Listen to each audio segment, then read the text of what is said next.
World of Warfare presents A Tragic Winter at Valley Forge. After the inconclusive Battle of White March, between the Redcoats and the Continental Army, American politicians and military leaders began to appreciate the need to defend the greater Philadelphia area from further British incursions.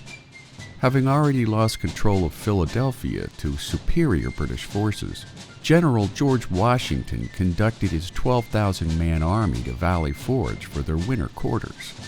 The location made perfect sense, providing Continental soldiers with ready defensive access to the countryside surrounding the city, while its proximity to the Schuylkill River made for an easy resupply route for food, ammunition, clothing, and medical supplies.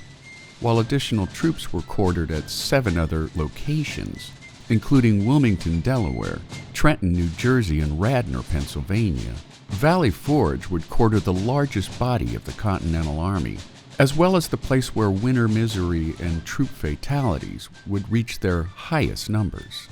The march to Valley Forge alone was an agonizing experience for the Patriots, prompting Washington to write, "To see men without clothes to cover their nakedness, without blankets to lay on, without shoes by which their marches might be traced by the blood from their feet, and almost as often without provisions as with, marching through frost and snow, and at Christmas taking up their winter quarters within a day's march of the enemy, without a house or hut to cover them, and submitting to this without a murmur is a mark of patience and obedience, which in my opinion can scarce be paralleled."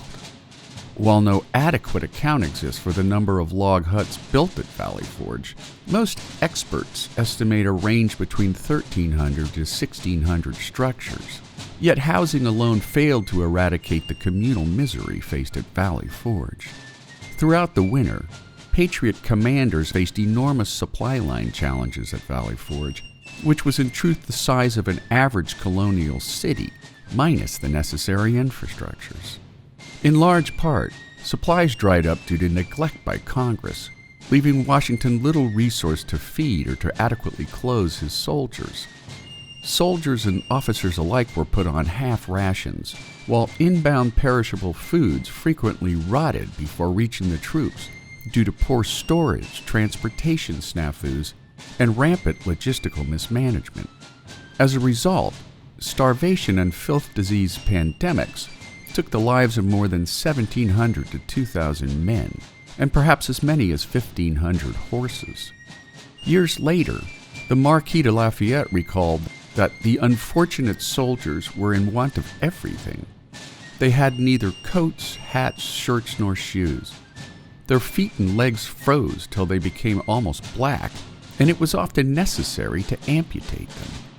By the spring of 1778, Valley Forge bore the dubious distinction of tallying up the highest mortality rate of all the Continental Army's winter encampments, including a higher death toll than nearly every military engagement fought during the Revolutionary War.